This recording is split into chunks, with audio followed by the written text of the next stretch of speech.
Hello guys, this is Shabana, law of attraction coach.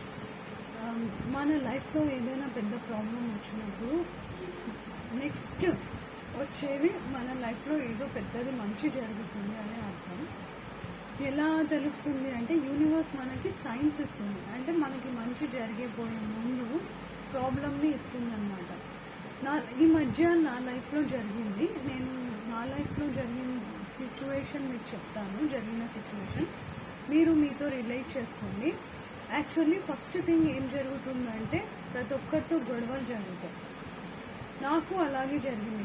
నేను ఎవరితో ఆ డేలో ఎవరిని కలవడానికి మాట్లాడడానికి వెళ్ళినా గొడవలు జరిగేది.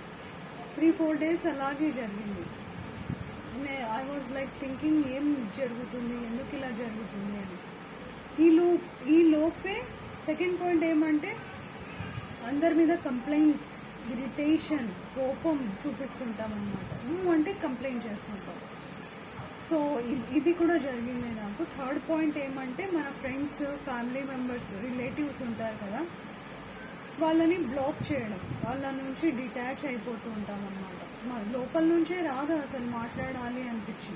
నేనైతే స్ట్రైట్ బ్లాక్ చేసేస్తా, కనీసం కాల్ కూడా లిఫ్ట్ చేయను అనమాట. ఫస్ట్ టైం లిఫ్ట్ చేస్తాను అంతే ఇంకా. సో నెక్స్ట్ పాయింట్ ఏంటంటే హస్బెండ్తో, నాకైతే హస్బెండ్తో గొడవ జరిగేది, బాగా జరిగేది అనమాట. ఆయన ఏం చేయరు, నేనే కాల్ చేయడం, గొడవ పడడం, ఇలా చేసేదాన్ని. ఆయన అవుట్ ఆఫ్ స్టేషన్ ఉంటారండి. సో నేనే కాల్ చేయడం, కంప్లైంట్స్. ఎప్పుడు ఒకవేళ తను పొరపాటున కాల్ చేసి మాట్లాడదామని చేసినా నేను కంప్లైంట్స్ చేసేదాన్ని.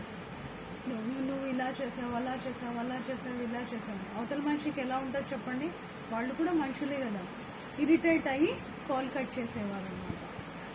సో నెక్స్ట్ ఏం జరిగింది అంటే యూనివర్స్తో గొడవ పడడం స్టార్ట్ చేశాను. అంటే నా వే ఆఫ్ స్టైలే అంతా యూనివర్స్తో మాట్లాడడం. ఏం చేస్తున్నావు నువ్వు, నా లైఫ్లో ఏం జరుగుతుంది, ఏమీ చెప్పకుండా అలానే కూర్చొని చూస్తున్నావా తమాషా, ఇలా మాట్లాడతా అనమాట నేను యూనివర్స్తో. సో మాట్లాడడం స్టార్ట్ చేశాను. నెక్స్ట్ ఏమనిపించిందంటే ఇంకా వద్దు నా బాబు, అందరితో గొడవలు అవుతున్నాయి, నాతోని కాదు అని చెప్పి నేనేం చేశాను, అందరితో మాట్లాడడం బంద్ చేశాను. ఇన్ కేస్ ఫ్యామిలీ మెంబర్స్ ఎవరైనా మాట్లాడితే నాతో ఏం చెప్పేదాన్ని, నేను వాళ్ళు అడిగిన క్వశ్చన్కి మాత్రమే ఆన్సర్ ఇచ్చేదాన్ని, లేదా తల ఊపి వెళ్ళిపోయేదాన్ని, ఎస్ ఆర్ నో లాగా. నెక్స్ట్ ఏమైంది, మెడిటేషన్లో కూర్చోవడం స్టార్ట్ చేస్తాను. ఇంతకుముందు జస్ట్ 15 minutes కూర్చునేదాన్ని, బట్ నాకు సాటిస్ఫాక్షన్ వచ్చేది కాదు. So now I have started for 40 minutes. 40 minutes meditation చేయడం స్టార్ట్ చేస్తే నాకు క్లారిటీ రావడం స్టార్ట్ అయింది. నా లైఫ్లో ఇన్ని జరిగిన ఫ్రస్ట్రేషన్, కోపం, ఇరిటేషన్, అందరితో గొడవలు, లాస్ట్కి నా 5 years బేబీ ఉంది, ఆమె మీద కూడా కంప్లైంట్స్ ఇచ్చేదాన్ని మా హస్బెండ్కి కాల్ చేసి. సో ఇవన్నీ జరిగినా కూడా నేను యూనివర్స్ పైన బిలీవ్ అయితే పోనివ్వలేదు, గట్టి నమ్మకం పెట్టుకున్నాను. ఎప్పుడైతే మనం యూనివర్స్కి మీద గట్టి నమ్మకం పెట్టుకుంటామో మన లైఫ్లో ఏం జరిగినప్పటికీ మనము యూనివర్స్ ద్వారా హెల్ప్ చేయబడతాం అన్నమాట. అంటే యూనివర్స్ మనకి హెల్ప్ చేస్తుంది, ఒక మనిషి ద్వారానో, ఒక బుక్ ద్వారానో, లేదా మనం యూట్యూబ్లో చూసే ఏదో ఒక వీడియోస్ ద్వారానో మనకి హెల్ప్ చేస్తుంది అనమాట. నాకు ప్రతిసారి యూనివర్స్ ఇంట్యూషన్స్ ఇచ్చేదన్నమాట. సో అకార్డింగ్ టు దట్ నేను ఫాలో అవుతున్నాను.